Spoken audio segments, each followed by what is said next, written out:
இன்றிலிருந்து தொடங்கும். இது ஒவ்வொரு பகுதியிலும் ஒவ்வொரு இடத்துல ஒவ்வொரு நாள் கொண்டாடுவாங்க. ஜல்லிக்கட்டுங்கிறது அந்த பொங்கல் அன்னைக்கு விடுறது இல்லை, கட்டி நினைக்கிறதுக்கெல்லாம் விடுறது இல்லை, அது முடிஞ்சு விடுறது. இந்த மாதம் முழுவதும் தமிழருடைய கொண்டாட்ட நாள் தான். கனடா போன்ற நாடுகள் இதை தமிழருடைய கலாச்சார மாதமாக அறிவித்து பேரெழுச்சியாக கொண்டாடுவதற்கு பெரும் தேவையாக இருக்குது. ஆனால் நம்ம நாட்டில் அப்படி இல்லை. நாங்கள் அதிகாரத்துக்கு வரும்போது தமிழ் தேசிய திருவிழா, தமிழர் திருவிழாவாக கொண்டாடி இதை ஒரு வார காலத்திற்கு பெரிய அளவிற்கு பேரெழுச்சியாக நாங்கள் கொண்டாடுவோம். எங்களுடைய பாரம்பரிய கலைகளை, வீர விளையாட்டான ஜல்லிக்கட்டை நம் அரசியல் பெரிய அளவிற்கு நடக்கும். ஒரே இடத்தில் நடக்கும் உலகத்திற்கு எங்களுடைய இனத்தினுடைய பொருட்களை, மரபை, வீர கலைகளை, விளையாட்டை எல்லாவற்றையும் உலகத்திற்கு ஒரு பிக்சர் இந்த காலம் விரைவில் வரும் நடக்கும். இதன் மூலமாக உலகத்தின் மறைவு வாழ்களை தாய்த்து சொந்தங்கள் அனைவரும் நிறைந்த பொங்கல் நல்வாழ்வுகளை தெரியும் நான் தெரிந்து மகிழ்ச்சிக்கிறேன். பொங்கல் சமயத்தில் இப்போ போக்குவரத்து தொழிலாளர்கள் வந்து தொழிற்சங்கங்கள் வந்து ஸ்ட்ரைக் அறிவிச்சிருக்காங்க. அவங்களுடைய கோரிக்கை என்ன? மக்களையும் கொடுக்க வாய்ப்பு. இந்த பிரச்சனையை யார் கண்டிக்கிறது? இந்த பிரச்சனையை உருவாக்குனது யாரு? அவங்ககிட்ட தான் அரசுக்கு கோரிக்கை வச்சிருக்காங்க. இந்த இதே நம்ம ஐயா முதல்வர் ஐயா எடப்பாடி ஆட்சி காலத்தில் இந்த போராட்டம் அம்மையார் ஜெயலலிதா அப்போல்லாம் நீங்கள் என்ன பண்ணீங்க? இந்த போராட்டத்தை ஆரம்பிச்சீங்க. நாங்கள் வேலுமை நீங்கள் நியாயமாக பாருங்கள். அறிவார்ந்த தமிழ் போக்குவரத்து தொழிலாளர்கள் தங்களுடைய பிடித்த பணம் நிலுவைத் தொகை தான் அவங்க ஊதிய உயர்வு கேட்கல. நீங்க என்னுடைய உழைப்பு என்னுடைய ஊதியத்தில் ஒரு பிடித்த பணம் வச்சிருந்தா நான் ஓய்வு பெற்ற பிறகு எனக்கு தானே ஓய்வூதியம் என் காசை எத்தனை ஆண்டுகளா கேட்கிறாங்க? 7500 கோடி. அந்த காசு எங்கன்னு கேட்டா பதில் சொல்லல. எங்க என் பணம் எங்க? நான் என் மகளுக்கு கடனை வாங்கி திருமணம் பண்ணேன். அந்த காசு வந்தாலும் கட்டி இது பண்ணிடலான்னு. என் மகளுக்கு இந்த என்னுடைய பிடித்த பணம் வரும், அது பென்ஷன் வரும், அதை வச்சுட்டு நான் திருமணம் பண்ணி வச்சலாம் நினைச்சேன். நான் கடைசி காலத்தில் நிம்மதியாக வாழ்க்கை ஒரு வீடை கட்டினேன் கடனை வாங்கி. இந்த பணம் வரும், கடனை கட்டிடலான்ட்டு. அதெல்லாம் யார் மண்ணெளி போட்டது? யாரு? அரசு இந்த போக்குவரத்து தொழிலாளர்கள்ட்ட கடன் வாங்கிய கடனாளி. நீ 9 லட்சம் கோடி கடன் வச்சிருக்கிய போக்குவரத்து துறைக்கு. எவ்வளவு இழப்பு? 1 லட்சம் கோடி கிட்ட இழப்பு இருக்குல்ல? எப்படி வந்துச்சு இந்த இழப்புல? இந்த 1 லட்சம் கோடி கடன்ல இந்த 7000 கோடி 7500 கோடி கொடுக்க முடியாது அந்த தொழிலாளர்களுக்கு. நீங்க இன்னைக்கு பொங்கல் நேரத்துல நெருக்கடி கொடுக்குறாங்கன்னு சாதாரண நேரத்துல போராடும் போது நீ ஏன் கவனம் இருக்கல? ஏன் கவனத்துல இருக்கு? அந்த பிரச்சனையை தீர்க்கல. எத்தனை தடவை போராடினாங்க? இது தேவையில்லாத போராட்டம்னு நினைக்கிறீங்க? அவன் உரிமை போராட்டம். அவன் இழந்திருக்கான், அவனுடைய பணத்தை இழந்திருக்கான், அவனுடைய சம்பள தொகை இழந்திருக்கான். அப்புறம் எவ்வளவு பெரிய கொடுமை பாருங்க. இதை விட்டுட்டு நான் வந்து இப்போ நீ பேருந்து நிலைய 4400 கோடியில கட்டுறீங்க. பேருந்து ஒழுங்கா இருக்கா? அரசு பேருந்து இந்த மழை நேரத்தில் அரசு பேருந்து ஒழுங்குதா இருக்கு? ஒழுங்குதா இருக்கு? கொடையை பிடிச்சிக்கிட்டு நம்ம அக்கா தங்கச்சி உள்ள நிற்கிறாங்கல்ல. பேருந்து இந்த லட்சணத்தில் இருக்கு. போக்குவரத்து தொழிலாளர் 7000 கோடி என் 20 தாண்டி வீதியில் நிற்கிறான். நீ எதுக்கு இலவச பஸ் கொடுத்த? யாரை கட்டி கொடுத்த? பெண்கள் கேட்டாங்களா? அப்புறம் இதில் இழக்கிற கோடி எத்தனை கோடி? இதில் இது எத்தனை கோடி? இங்கே ஆண்டு ஏன் கல்வி மட்டும் வந்து 10,000 பள்ளிக்கூடம் வந்து சிதிலமடைஞ்சிருக்கு. தொடக்கப்பள்ளி ஒரு நாட்டின் வளத்திலே ஆகச்சிறந்த வளம் அறிவு வளம் தான். அந்த அறிவு வளத்தை பெறுகிறதுக்கு நீங்கள் என்ன பண்ணீங்க? சிற்றூரில் இருக்கிற தொடக்க பள்ளிகள், அரசு நடத்துகிற பள்ளிகள் ஏதாவது தரமா இருக்கா? என்னுடைய ஊர் அணையூர்ல நான் பணம் கொடுத்துருக்கேன். எங்கள் ஊரில் இருக்கிற பெரியவங்க நாங்கள் கொஞ்சம் கொஞ்சம் காசு போட்டு பள்ளியை சீரமைச்சிருக்காங்க. வாத்தியார் போட்டுருக்கீங்களா? அதுக்கு போராடிக்கிட்டு. அப்போ நீங்க பள்ளிக்கூடத்தை தம்பி மகேஷ் பொய்யாமொழி சொல்றாரு, அதை சீரமைக்கிறதுக்கு எங்கள்கிட்ட காசு இல்லை. முன்னாள் மாணவர்கள், தலைமை ஆசிரியர்கள், ஊர்ல இருக்க தாளாளர்கள், கொடையாளர்கிட்ட வாங்கி அதை சீரமைச்சிருக்கு. சரி இல்லை. அப்போ 250 கோடியில் பல்நோக்கு மருத்துவமனை, அங்கே சமாதி, அங்கே இது 250 கோடின நூலகம். நாங்கள் கேட்டோமா வெனிஸ் மாதிரி உட்காந்து ஒரே கலரியில் ஜல்லிக்கட்டை பாருங்க. நாங்கள் தான் சவுக்கட்டை கட்டி ஆண்டுதோறும் நடத்திட்டு வாடி வசனம் மாடத்தை வந்து கலச்சிட்டு போயிடுவோம்ல. யார் கட்டுறது? அதுக்கு எதுக்கு இத்தனை கோடி? எதுக்கு 110 கோடியில் பேருந்து நிலையை இல்லை? அப்புறம் 4 கோடியில் இடம் கட்டுறது. இதெல்லாம் தேவை. இந்த செலவு பண்றீங்க. ஏன் பள்ளிக்கூடம் சீரமைக்க காசு இல்ல? போக்குவரத்து தொழிலாளர்கள் உழைப்புக்கான ஊதியம், அவன் உழைப்பை பிடிச்சு வச்சிருந்த காசை கொடுன்னு எத்தனை வருஷமா போராடுறது தம்பி? அம்மையா ஜெயலலிதா காலத்துல, ஐயா எடப்பாடி காலத்துல, இப்ப இவர் காலத்துல. அப்ப அந்த தொழிலாளர்கள் பக்கம் இருக்கிற நியாயத்தை உணர்ந்துட்டு நீங்க பேசணும். இந்த நேரத்துல நீங்க என்ன பண்றீங்க? நெருக்கடி உட்கார்ந்து பேச்சு நான் சரி பண்றேன். இப்ப 37,000 கோடி கடன் வாங்கியிருக்கீங்கல்ல, வாங்கியிருக்கீங்கல்ல, அதுல கொடுத்து முடிக்க வேண்டியது அவனை. அதை விட்டுட்டு நீங்க என்ன பண்ணீங்க? என்ன வேலை பார்த்துருக்கீங்க நீங்க? இப்ப போக்குவரத்துல இருந்த காவலர்கள் இருக்கிற பேருந்து ஓட்டுநர், இவங்க கிட்ட தொழிற்சங்கத்தில் இருக்கிற பேருந்து ஓட்டுநர்களை ஓட்டி நீங்க ஓட்டுறீங்க. எல்லா பேருந்தையும் இயக்கிறீங்களா? இந்த பிரச்சனையை தீர்க்க கூடாதுன்னு நினைச்சா எப்படி? நியாயத்தின் பக்கம் இல்லைங்க.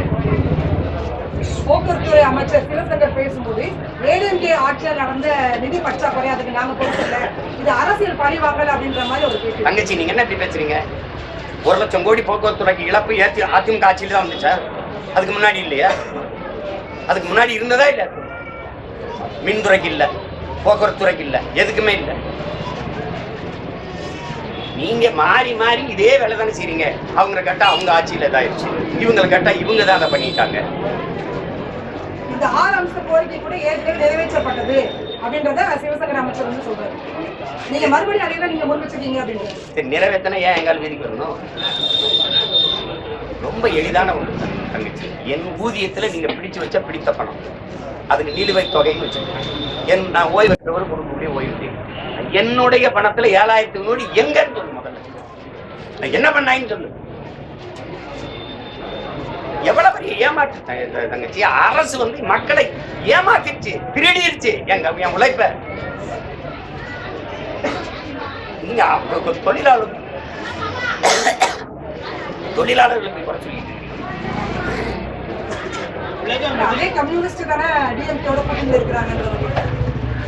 அது பேச்சு கிடையாது. எங்க ஐயா சவுந்தரராஜன் நியாயமா தான் நின்று பேசுறாரு.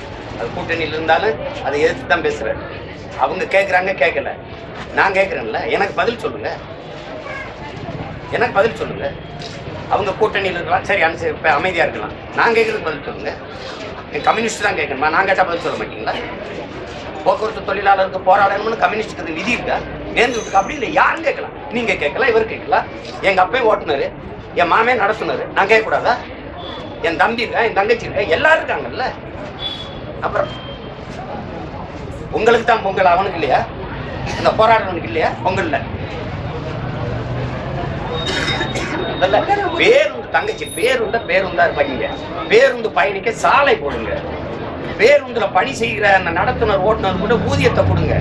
அவனுக்கு ஊதியம் இல்லைன்னா அவனுடைய பணத்தை பிடித்த பணத்தை நீ முறையா அவனுக்கு நேர்மையான அரசு, உண்மையான அரசு, நியாயமான அரசு. அவன் காசு எங்க? 7,000 கோடி எங்க? என்ன பண்ண? திரும்பியா? யாருக்கும் கொடுத்தியா? என்ன பண்ண? வேற எதுக்கு கொண்டு போனியா? என் காசு எடுத்து எப்படி பண்ணுவாங்க? நீ இதே மாதிரி டாஸ்மார்க் ஊழியர்களுக்கு வந்து சம்பளம் கொடுக்காம ஒரு மாசம் நிறுத்திப்பேன். நீ தங்கச்சி என்ன பாருங்க, நிறுத்திப்பேன். இதே மாதிரி டாஸ்மார்க் தொழிலாளர்கள் வந்து டாஸ்மார்க்கில் வேலை செய்ய முடியாதுன்னு ஒரு நாள் வெளியில வந்தா உடனே அடுத்த நோட்டி பேசி தீர்வு காணவில கணக்கு. அப்போ உலக முதலீட்டாளர் மாநாடு மூலமாக 6 லட்சம் கோடி இன்வெஸ்ட்மெண்ட் வந்திருக்கின்றத முதல்வர். இப்போ இப்படி பார்க்க கூடாது. அம்மையார் ஜெயலலிதா காலத்துல உலக முதலீட்டாளர்கள் மாநாடு நடந்துச்சா இல்லையா? நடந்துச்சு. ஐயா எடப்பாடி காலத்துல நடந்துச்சா இல்லையா? நடந்துச்சு. ஐயா ஸ்டாலின் 2022 நடந்துச்சா இல்லையா? நடந்துச்சு. இப்போ நடக்குது. எங்க அந்த முதலீடு? எதுல முதலீடு செய்வீங்க? தொழிற்சாலை எங்க தொடங்குவீங்க? எங்க தொடங்குவீங்க? எங்க தொடங்குவீங்க? நிலத்துல. யாரோட நிலம்? யாரோட நிலம்? எங்க அப்பம் நிலமா இல்ல உங்க அப்பம்? யாரோட நிலம்? யாருக்கு? அம்பானிக்கு, அதானிக்கு. அம்பானி சொல்றாரு தொழில் தொடங்குவதற்கு தமிழ்நாடு நல்ல இடம். ஆமா, நாங்க இங்கதானே ஏமாற்று மக்கள், நாங்க தானே இருக்கோம். நிலத்தை கொடுப்போம், நிலத்தடி நீர் எவ்வளவு வேணாலும் உறிஞ்சிக்கலாம், தடையற்ற மின்சாரம், நீ உற்பத்தி செய்யற பொருளை விரைந்து எடுத்துட்டு போக 8 வழிச்சாலை 4 வழிச்சாலை இதெல்லாம். அதனால அதானிக்கு அம்பானிக்கு பீஸ் கோயில் வர்றாரு, தம்பி அண்ணாமலை சொல்றாரு 10 லட்சம் கோடி வரப்போகுது அப்படின்னு. ஆமா சொல்வீங்கல்ல. நீங்க இந்தியா வைக்கிறீங்க, இவர் இந்த மாநிலத்தை வைக்கிறாரு. அதுக்கு உங்க 2 முதலாளி, உங்க முதலாளிகளுக்கு எடுத்து கொடுக்குறாரு. அதுக்காக நீங்க வாழ்த்துக்கள், அருமையா நடக்குது. நான் இன்னைக்கு சொல்றேன், நீ இந்த முதலீடை கொண்டு வந்து முதலீடு செஞ்சு காட்டிடு. நான் இருக்கிற வரை நீ நடத்தி காட்டிருப்பான். எந்த நிலத்தில் நடுவாங்க? சும்மா அந்த வந்து பரந்தூர்ல விமான நிலையத்தை மாதிரி வைக்கிறார். அங்கேயே 2 ஓடுதல் தானே இருக்கு. இப்போ மாதிரி இல்லையே, எங்கேயே 2 ஓடுதல் இருக்கு. அதுல 1 தான் ஓடுது, 1 சும்மா படத்துல இருந்திருக்க. சீரமைக்க உனக்கு துப்பு இல்லை. பறக்கிறதுக்கு ஒரு விமானம் இல்ல, மானங்கட கேட்கிறேன். சொந்தமா ஒரு ஃபிளைட் வச்சுக்கா. தமிழ்நாட்டுக்குள்ள ஒரே ஒரு வண்டி தான் தங்கச்சி பறக்குது, இண்டிகோ. அதுவும் பாரதிய ஜனதா சேர்ந்த ஒரு சாமியாரோட. என்ன சிரிக்கிறீங்க தங்கச்சி? உண்மைதான். எல்லாத்தையும் மொனாப்படியா முடிச்சிட்டான். ஸ்பைஸ் செட் கிடையாது, எல்லாம் போச்சு. ஒரே ஒரு வண்டி, அவன் சொல்றதான் ரேட்டு கொடுக்குறது, அவன் சொல்ற காசு கொடுக்கணும், அவன் பறக்கிற நேரத்துக்கு பறக்கணும். உனக்கு எதுக்கு 5000 ஏக்கர்ல இருக்கிற துறைமுகத்துல வேலை இல்லை? அப்புறம் எதுக்கு 6011 ஏக்கர்ல துறைமுகம் இருக்கிற மீனும் பக்கத்துல பறக்க வண்டி இல்லை? அப்புறம் எதுக்கு 5000 ஏக்கர்ல? ஏன்னா அடங்க மாட்டீங்களா நீங்க? இருக்கிற கோயம்பேடு மார்க் பேருந்து நிலையத்துல அண்ணன் கேட்கறது, ஒரு பயணி வீதியில் நின்று இது வசதி பத்தலைன்னு போராடினது நீங்க கேட்டீங்களா? இப்ப என்ன ஜாம் இருக்கு? பண்பட்டு ஜாம். இப்ப என்ன ஜாம்? இறங்கினவொடனே அந்த கீழ் கிளம்பாக்கத்துல இருந்து இறங்கினவொடனே சென்னைக்குள்ள 40 கிலோமீட்டருக்கு அங்கிருந்து வர 2000 ரூபாய் தானிக்கு மட்டும், ஆட்டோவுக்கு மட்டும். அங்கிருந்து தலைச்சொமையா பெட்டிட்டு நான் வர்றதா இருந்துச்சு. நான் ராமநாதபுரம் சிவகங்கையில பரம்புல இருந்து வண்டி எடுத்தேன், அங்க இறக்கி விட்டேன். இங்க எப்படி வர்றது சென்னைக்குள்ள? தலைநகர்ல ஒரு பேருந்து நிலையில தங்கச்சி இது மாதிரி ஒரு தலைமுடிவு கேவலம், ஒரு அவமானம் இருக்கா? உனக்கு என்ன பிரச்சனை? என்ன உறுதி? என்ன பிரச்சனை உனக்கு? படிக்கிற பள்ளிக்கூடம் எழுதி இல்லை, கேவலமா இருக்கு. கோத்தம் போட்டுருக்கான். சமாதி 5 நட்சத்திர விடுதி போல, பள்ளிக்கூடம் சுடுகாடு போல, அப்படிதான் இருக்கு.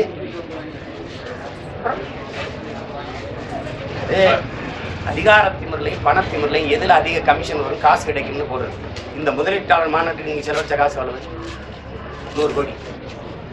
100 கோடி. ஆனா இந்த போக்குவரத்து காசு இருக்காது. மருத்துவருக்கு, அரசு மருத்துவருக்கு ஊதியம் கொடுக்க முடியாது. ஆசிரியர் பெருமக்களுக்கு அந்த ஒப்பந்த அந்த ஊதியத்தை உயர்த்தி கொடுக்க முடியாது. அவங்க சொல்றாங்களா சம வேலை சம நேரம் ஒரே சம ஊதியத்தை கொடுன்னு கேட்குறாங்களா? அதை உயர்த்தி கொடுக்க முடியாதா? எங்க திரைப்படத்துறையில கேட்டாங்களா தங்கச்சி? 500 கோடியில நாங்க திரைப்பட நகர் கட்டித்தாங்கன்னு கேட்டாங்களா? சொல்றது கட்டித்தாங்கன்னு கேட்டாங்களா? ஏற்கனவே ஜெயலலிதா கட்டினது நான் கேட்கறது தங்கச்சி. படப்பிடிப்பு தளங்களை ஏவிஎம்ல இருந்து பிரசாத்ல இருந்து எல்லா வாயில தான் மூடிட்டு போயிட்டாங்க தங்கச்சி. திருப்பி நான் 500 ஏக்கர்ல கட்டி அதுலயும் உங்க அப்பா பேரை வைக்கிறீங்க, அதானே? அப்படி கேட்கும்போது நம்ம கிளாம்பாக்கம் சொல்றோம், ஆனா கோயம்பேடு யார் பேர்ல இருக்கு? சென்ட்ரல் ரயில்வே ஸ்டேஷன் யார் பேர்ல இருக்கு? யார் பேர்ல? நீங்க தான் வச்சுக்கிறீங்க. 2 பேரும் மாறி மாறி ஆடுறீங்க. நாங்க அனாதை பை மக்கள், எங்களுக்கு அடையாளமே இல்லை. ஏன் நீ வந்து மதுரையில கட்டின நூலகத்துக்கு 4வது தமிழ்ச்சங்கம் வச்சு தமிழ் வளத்தை எங்க பாட்டனார் வள்ளல் பாண்டித்துரைத்தவர் பேரை வைக்கக்கூடாது? வச்சா இடிஞ்சு விட்டுருமா? சங்கம் வச்சு தமிழ் வளத்தை எங்க முன்னோர்கள் பேரை வைக்கக்கூடாதா? சொல்லுங்க தங்கச்சி, வைக்கக்கூடாதா? இப்போ நீங்க வந்து அந்த ஜல்லிக்கட்டுக்கு ஒரு வளாகம் கட்டிட்டு ஒரு அரங்கு கட்டிட்டீங்க. அதை நீங்க இவங்க சொல்றாங்க எங்க பாட்டனார் பாண்டியன் நெடுஞ்செழியன் பேர் வைக்கணும். எனக்கு அதுல விருப்பம் இல்லை. எனக்கு மதுரை வானூர்தி நிலையத்துக்கு என் பாட்டன் பாண்டியன் நெடுஞ்செழியன் பேரை வைக்கும். அந்த ஜல்லிக்கட்டு அந்த வளாகத்தை அந்த அரங்கத்துக்கு நீ எங்க தாத்தா மூக்கேத்தவர் பேரை வை. அது இடிஞ்சு அதாவது பிரச்சனைனா என்கிட்ட அதுல அதனால விழுந்துருங்க. அந்த பேர் பொருந்தா பேருங்க அப்படி ஏதாவது இருக்க? எங்களுக்கு எந்த அடையாளமும் இல்லை. எங்க பேருந்து இருக்கு ரெட்டமலை சீனிவாசன் பேருந்து நிலையம், அயோத்தியாச பண்டித பேருந்து நிலையம், சிங்காரவேல பேருந்து நிலையம், சிவானந்தம் பேருந்து நிலையம் சிதறடைஞ்சு விழுந்துருமா? உங்க அப்பா வேற வைப்பீங்க, சிலையை வச்சுட்டு திறப்பீங்க, மேல உதயசூரியன் சின்னம் போடுவீங்க. அதிமுக கட்டினா ரெட்டலை சின்னம் போடுவீங்க. உங்க காசா எங்க காசா? மக்கள் காசுல எப்படி உங்க கட்சி சின்னத்தை போயிட்டு? இதெல்லாம் கொடுத்த திமிர் தானே. மக்கள் காசுல உங்க கட்சி சின்னத்தை எப்படி பண்ணுவீங்க? இப்ப பொங்கலுக்கு நீங்க 1000 ரூபாய் கொடுக்குறீங்க. வேட்சையில தம்பி உதயநிதி கொடுத்தாருல சேப்பாக்கத்துல, அதுல எதுக்கு உங்க படம், உங்க அப்பா படம், உங்க தாத்தா படம் சின்னம்ல இருக்கு? யாரு காசு? யாரு காசு தங்கச்சி? அது எப்படி நீங்க உங்க கட்சி சின்னத்தை உங்க படத்தை போட்டுருக்கீங்க? என் காசுல உனக்கு விளம்பரமா? அநியாயத்துக்கு ஒரு அளவு இருக்கு, அது சகித்துக்கொள்றதுக்கு ஒரு அளவு இருக்கு. தமிழ் பாசமும் தமிழ் உணர்வும் வந்து எல்லாருமே வந்து தமிழர்கள் தான். அப்படி பார்த்தா வந்து மோடியும் தமிழர் தான் அப்படின்னு அண்ணாமலை சொல்லியிருக்காரு. எப்படி பாக்குறீங்க?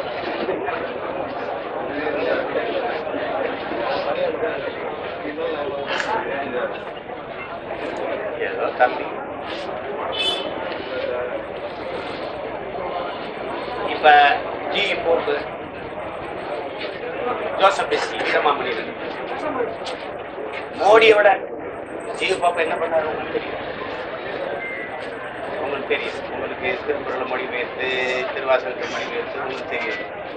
இங்க நம்ம அந்த தேம்பாவணின்னு ஒரு இலக்கண நூலை எழுதினாரு உங்களுக்கு தெரியும். ஜோசப் வீரமாமணி அவங்கெல்லாம் எப்படி தமிழரா இல்லை ஜெர்மனியர் வெள்ளக்காரனா பிரிட்டிஷ்காரனா அவங்க எப்படி இருக்கு எப்படி தமிழர் தான் நான் இருக்கிறேன் வாங்க தமிழ்நாட்டுக்கு முதலமைச்சர் வேட்பாளர் நீங்க வென்று ஆளுங்க சரிங்களா? தமிழ் உணர்வோடு இருக்கிறார் அவரும் தமிழர் தான்னா தமிழ் வாழ்வதற்கு வளர்வதற்கு என்ன செஞ்சிருக்கீங்க? மத்திய தமிழராட்சி நிறுவனத்தில் இங்கே இருக்குல்ல அது எங்களுக்கு ஒதுக்குன காசு எவ்வளவு, தமிழுக்கு சமஸ்கிருத் ஒதுக்குன காசு எவ்வளவு போய் கேட்போமா? போமா அப்படியே எடுத்து போமா அங்க போமா? பாராளுமன்ற கட்டடம் உலகம் பூரா போய் பேசுனீங்க. உலகத்தில் மூத்த மொழி முதன்மையான மொழி தமிழ். நீங்க ஒன்றும் பேசல. நாங்க பல ஆயிரம் முன்னவர்கள் பல்வேறு நாட்டு பேரறிஞர்கள் நிறுவனத்தை நீங்க பேசுறீங்க. ஏற்கிறேன், வரவேற்கிறேன், பாராட்டுறேன். இந்திய மொழிகளின் தொன்மையை தமிழிலிருந்து அறியலாம்னு பேசுறீங்க. வரவேற்கிறேன், சரிதான். ஆனால் பாராளுமன்ற கட்டடத்துல சமஸ்கிருதம் ஆங்கிலம் இந்தியில தானே கல்வெட்டு இருக்குது. ஏன் என் தாய்மொழியில் இருக்கு? சமஸ்கிருதத்துல ஏன் இருக்கு? எந்த மாநில மக்கள் எல்லா மொழிக்கும் மொழிவெளி தேசிய நம்ம மாநிலம் பிடிச்சாங்கல்ல தம்பி, சமஸ்கிருதத்துக்கு எந்த மாநிலம்? அப்புறம் ஏன் எனக்கு முன்னுரிமை கொடுத்த? இப்ப நீ ஏமாத்து கோடி கரபோடு வந்துங்களா அது மொழியிலேயே பேசி போடுவான். கோடி நம்ம மொழியிலே பேசினா நம்மான்னு நினைக்கும், அடுத்த நோடி சட்டியில கொதிக்கும். அந்த நிலைமை வந்துடக்கூடாதுங்கிறத நாங்க கத்துக்கணும்.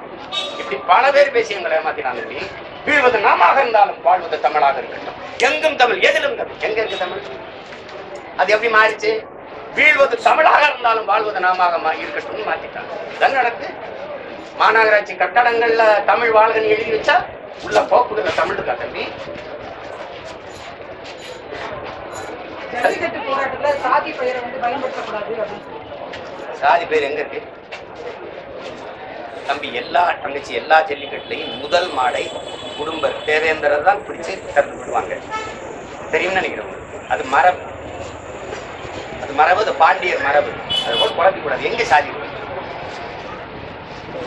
திராவிடர்களுக்கு எதையாவது ஒண்ணு சொல்லணும். திராவிடர் திருநாள்னு பேசி பார்த்தா திராவிட இதுன்னு எதையோ பண்ணி பார்த்தீங்க. அது எடுபடுறது. இப்ப சாதி சீட்டு கொடுக்கும்போது சாதி பார்த்து கொடுக்காம இருக்கு. மாட்டனை ஆகும்போது சாதி பார்க்க கூடாது, நாட்டனை ஆளும்போது சாதி பார்க்க கூடாதுல்ல. சொல்லு ராஜா, கேட்கக்கூடாது. எங்க வன்னியர் அடர்த்தியா இருக்கார வன்னியருக்கு சீட்டு, எங்க அவர் இருக்காரோ அவருக்கு சீட்டு, கவுண்டர் எங்க இருக்காரோ அவருக்கு சீட்டு. நேர்மை எங்க இருக்கு, உண்மை எங்க இருக்கு, அங்க கொடுக்கணும்ல. உண்மை எதையாவது பேசுறது. சாதியை விடக்கூடாது. நீதான் சாதியை ஒழிச்சிட்டியா? அப்ப எங்க இருக்கு சாதி? அங்க வந்து சாதியை ஒழிச்சுட்டோம். இப்ப சாதி எங்க இருக்கு? நீதான் ஒழிச்சுட்டேங்கிற, அப்புறம் சாதி இருக்குங்கிற. என்ன ஒன்று இவங்க கதை தான். 1000 ரூபாய் நோட்டை ஏப்பா செல்லாதுன்னா 1000 ரூபாய் ஒழிச்சாதான் தீவிரவாதம் ஒழியும், ஊழல் லஞ்சம் ஒழியும்னு. அப்புறம் ஒவ்வொரு வீட்டுக்கும் அமலாக்கத்துறை அனுப்புற ஒழியல இல்ல. யாரா ஃப்ராடு? அவன் ஃப்ராடா நீ ஃப்ராடா? இப்ப 2000 ரூபாய் கொண்டு அது ஏன் செல்லாதுன்ட்ட? அந்த நாட்டாம படத்துல அண்ணன் பஞ்சாயத்து நீ யாருப்பா? பிராதாருக்கு என்ன வேணும்? சித்தப்பா செல்லாது. நீ யாருப்பா? அண்ணன் முறை வேணும். செல்லாது.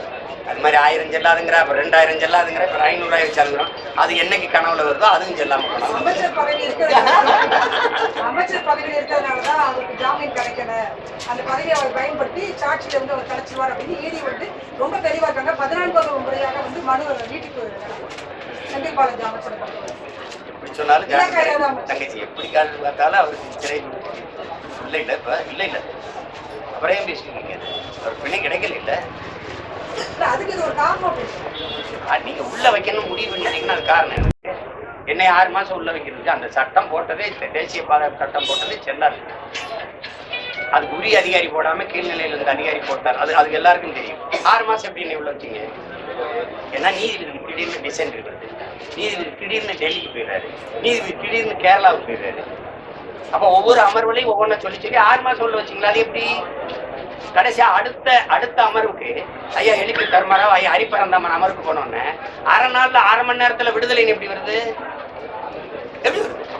அதே குற்றச்சாட்டு, அதே வழக்கு, அதுக்கு எப்படி அதே நாள்ல விடுதலை, ஒரே நாள்ல விடுதலை எப்படி வருது? உள்ள வைக்கணும்னு முடிவெடுத்துட்டீங்க சமா, அத நீங்க சொல்றதானே கேக்குது. குஜராத் கலவரத்தின் போது படுகொலைகள் செஞ்ச அந்த 14 பேரை விடுவிச்சது தவறுன்னு உச்சநீதிமன்றம் தீர்ப்பு கொடுத்திருக்கு. சரிதான். அது அந்த அல்கிஸ்மானுடைய மனநிலையில நம்ம அது என்னன்னா தம்பி, அது அந்த கேள்வி ரொம்ப நியாயமானது. அதனால பாதிக்கப்பட்ட பெண்ணின் மனதில் அதை அப்படியே மறந்துட்டு போயிட முடியுமான்னு கேட்கிறாங்கல்ல, கடந்து மறந்து போயிட முடியுமான்னு அந்த கேள்வி சரியாது. 2வது நடந்தது, நீ உத்தரப்பிரதேசத்துல நீ இது பண்ணிட்டு நீ குஜராத் நீதிமன்றமும் குஜராத் அரசு அந்த அவங்களை விடுதலை செய்யணும் முடிவெடுக்க முடியாது. என் மண்ணில் இருக்கிற குற்றம் நடந்திருக்கும் போது நான் தானே முடிவெடுக்கணும். அப்ப நீங்க குஜராத்ல போய் வழக்கு போட்டு அதை டக்குன்னு முடிச்சு விடுதலை செய்யணும் சொல்றது பேரு அதான் நான் பரவாயில்ல, அது சரிதான். அதே போல உச்சநீதிமன்ற தீர்ப்புல குற்றவாளி ஒருவர் உச்சநீதிமன்றத்துக்கு தகவல்களை மறைச்சு உத்தரவு வாங்கியிருக்காருன்னு ஒரு இதை சொல்றாங்க. அவ்வளோ இதா இருக்கா உச்சநீதிமன்றங்களோட நிலை? உச்சநீதிமன்றமா இல்ல குஜராத் நீதிமன்றம்? உச்சநீதிமன்றம் 2 பக்கம் மாறுபட்ட தீர்ப்புகள் கொடுக்கப்பட்டதா உச்சநீதிமன்றத்தில் போயிருக்காரு, உண்மையை மறைச்சு.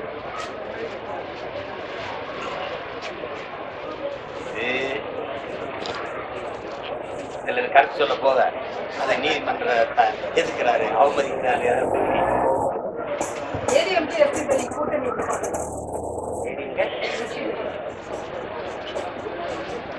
அவங்க விரும்புறாங்க ஆனாக்கா சொல்ற காரணங்கள் தான் வேண்டிய. பிஜேபி கைவிட்டுட்டாங்க, எதிர்கட்சி தலைவராக இருக்கும்போது இஸ்லாமிய சிறைச்சந்திரை விடுதலை செய்ய தீர்மானம் போட்டு கதவை திறந்து விடுதலை செஞ்சிருக்கலாம். அதை பேசணும்ல, அவர் விடுதலை செய்யறது என்ன தேவை? 4.5 ஆண்டுகள் ஆட்சி தீர்மானம் நீங்க விடுதலை செய்யுங்க, உங்களால விடுதலை செய்ய முடியல. அப்புறம் அந்த அவர் பேசும்போது புகழ்ந்து பாரி பேசுற தம்பிதான் யாரு போடுவா எதிர்கட்சி தலைவர்? அவங்களுக்கு தேவைப்படுது, அவங்க அந்த பக்கம் நின்னாங்க, திமுக கூட ரொம்ப நாள் நின்று பார்த்தாங்க. இப்ப அங்க ஒன்றும் பெரிய இது இல்லைன்னா இவர் விட்டுட்ட உடனே இங்க வந்து பிரதமர் மோடி அவர்கள் லட்சத்தீவில் போய் போட்டோ ஷூட் நடத்தி போட்டோக்கள் வெளியிட்டாரு. அதை தொடர்ந்து மாலத்தீவை புறக்கணிக்கணும் ஒரு ட்ரெண்ட் பண்ணிட்டு இருக்காங்க பாஜகவை சேர்ந்தவர்கள். சைனாவோட நல்ல ஒரு நட்புல இருக்கிறதுனால மாலத்தீவு, சைனாவோட மாலத்தீவு நல்ல நட்புல இருக்கிறதுனால நம்ம லட்சத்தீவை கான்சென்ட்ரேட் பண்ணி மோடி முயற்சி பண்றதா ஒரு டாபிக். நாங்க தானே ஏமாறிப்போம் மக்கள். கச்சத்தீவு லட்சத்தீவு இதெல்லாம் என்கிட்ட தானே இருக்கு. நீங்க உங்களுக்கு சீனாவோட நீங்க மாலத்தீவு நட்போடு நீங்க நட்போடு இருக்கீங்களா பகையோட? இந்தியா சீனாவோட நட்போடு இருக்கா பகையோட? சீனா எங்க பகை நாடுன்னு சொல்லுமா? நான் அண்ணன் எத்தனை தடவை கேட்கிறேன். அசத் காஷ்மீரை உடனே மீட்போம், வச்சா தொலைச்சு கொடுக்குறீங்க. சீனா ஆக்கிரமிப்பு காஷ்மீரை அப்படியே எடுப்போம்னு ஒரு தடவை சொல்ல. நீ வீர திருமகன் தானே, நீங்க எல்லாம் வீர சவர்கர் வாரிசு தானே. அருணாச்சல பிரதேசம் என்னதுன்னு சொல்றானா இல்லையா? நீங்க சொல்லுங்க, உங்களுக்கு தெரியும் சொல்லுங்க. சரி, அதுக்கு உங்க எதிர்வினை ஏய் உடச்சுடுவேன் அப்படி ஏதாவது இருக்கா? ஏதாவது இருக்கா தம்பி? ஏன் பேசுறதுல சொல்லுங்க. அண்ணன்ட்ட கேளுங்க, ஏன்னு கேளுங்க. ஏன்னா உண்மையிலே வராங்க. உங்களை மாதிரி ஒவ்வொரு குடியரசு சுதந்திர ராணுவ அணிவகுப்பு பேரணி நடத்துறான்னா நீங்க பாத்துக்கிட்டா அவன்கிட்ட என்ன இருக்குன்னு தெரியாது. ஆனா உண்மையிலே அவன் நாட்டுல மார்ஷல் ஆர்ட் தெரியாது, போர்க்கடை தெரியாத ஒருத்தருமே இருக்க மாட்டான். அவனோட சண்டை செஞ்சு ஜெயிக்கிறது உங்களுக்கு தெரியும். சீனாவில் அதை இலங்கையில மொத்த இலங்கையை அவனுடைய மாநிலமா ஒரு மாகாணம் மாதிரி ஆக்கிட்டான். நீங்க என்ன பண்ணுவீங்க? கச்சத்தீவுல ஒவ்வொரு தடவையும் கூடாரம் போடுறானே, இலங்கை ராணுவத்துல சீன வீரர்கள் இருக்கிறானே, அதெல்லாம் நீங்க உங்களால ஒண்ணுமே செய்ய முடியல. பரந்தூர் விமான நிலைய அமைப்பதில் அரசு உறுதியா இருக்கு. மக்கள் பலகட்ட போராட்டங்கள் நடத்தி அது எந்த அளவுக்கு போய் தடுக்கிறதுங்கிறத நானும் நாம் நம்ம கட்சியும் சட்டம் ஒழுங்கு பாதிக்கப்படாது அந்த வகையில நீங்க சொல்ற மாதிரி இருக்கு. நீங்க சேர்ந்து என்ன ஒழுங்கு? என்ன ஒழுங்கு? இருக்கிற பொண்டாட்டி வச்சு ஒழுங்கா குடும்பம் நடத்தி அப்புறம் பொண்டாட்டி வச்சுக்கலாம். ஏன் நான் திரும்ப திரும்ப சொல்றேன், இதுவே 1500 ஏக்கரியா, பறக்க விண்ணூர்தி இல்லையா, அப்புறம் 5000 ஏக்கர் இருக்கிற 22 ஏரி இருக்கியா, ஏற்கனவே ஏரியெல்லாம் மூணதுனாலதான் நாங்க பிறந்து கொடுத்த வெள்ளத்துல திருப்பி அந்த பரந்தூர்ல கட்டினா மொத்தமா சாக வேண்டியதான். 5000 ஏக்கர்ல ஏர்போர்ட் கட்டிடலாம் தம்பி. அது ஏர்போர்ட் கட்டுற இடம் இல்ல, ஏர்போர்ட் விழுகிற இடம். நாளைக்கு எனக்கு விளைநிலம் பத்தலைன்னா இந்த ஏர்போர்ட்டை திருப்பி விளைநிலமா மாத்துவேன். அதனால முடியும். விண்ணூர்தியில பறந்தாலும் பறக்கிறவனுக்கு பசிக்கும். சோறு பூமியில இருந்தா கீழே இருந்தா மேல போகணும். இருக்கிறத வச்சு நிறைவா வாழ பாருங்க. சேட்டை பண்ணிட்டு அலையாதீங்க சும்மா. பாலிவுட்ல 9th படிக்கிற பையன் ஃபீஸ் கட்டல அப்படின்னு தற்கொலை பண்ணிட்டாங்க. இது வந்து பெரிய கொடுமை நிகழ்ச்சி. அதை வந்து அந்த நிர்வாகம் ஒத்துக்கிறல, அதுக்கு ஒரு வருத்தம் தெரிவிக்க மாட்டேது.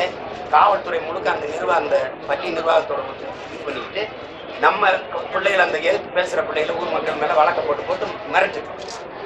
5000 ரூபாய்க்கு ஒரு நல்லா படிக்கிற ஒரு பிள்ளையை நீங்க கொலை பண்ணிட்டீங்க. அப்ப கல்வி வியாபாரமா இருக்கிறதுனால வர அந்த அந்த பிரச்சனை எவ்வளவுன்னு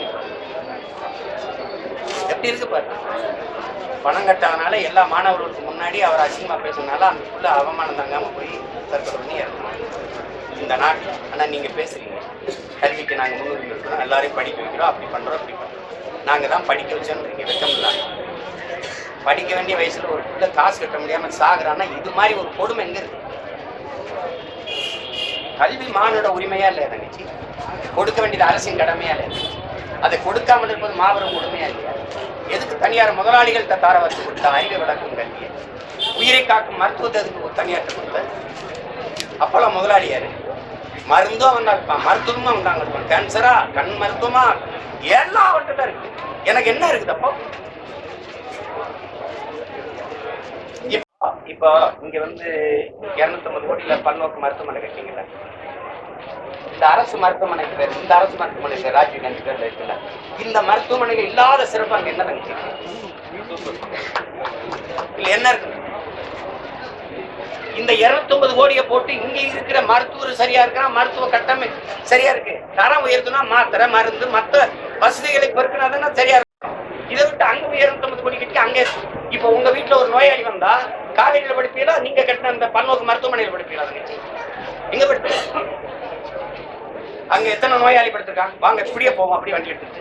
எத்தனை மருத்துவர் அங்க நிரப்பப்பட்டிருக்கு?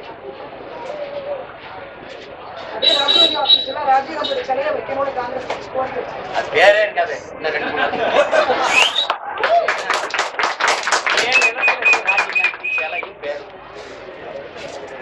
டெல்லியில எங்க தாத்தா காமராஜ் பேர்ல, முத்துராமலிங்க பேர்ல, அயோத்தியாசன் பேர்ல, ஜீவானந்த பேர்ல, சிங்காரவேலர் பேர்ல, பாபுசி கப்பல் ஓட்டி என் தாத்தா பாட்டனார் பாபுசி பேர்ல ஏதாவது வை பாப்போம். சுபாஷ் சந்திர போஸுக்கு என் தெருவில் சிலை இல்லாத தெருவில் கதை. சுபாஷ் சந்திர போஸ் யாருன்னு ஒன்றாச்சு சேர்த்த என் தாத்தா முத்துராமலிங்க தெருக்கு மேற்கு வங்கத்தில் சிலை இருக்காது. நாங்க என்னடா ஒரு கேளப்பைய மக்களே நினைச்சுக்கிட்டு எல்லாம் வண்டி ஊறிட்டு அலைகிறீங்க. பள்ளிக்கல்வித்துறை அமைச்சர் அன்பில் மகேஷ் வந்து மாணவர்களுக்கு புத்தகம்லாம் கொடுக்குறது கலைஞர் எழுதிய திருக்குறள் அப்படின்னு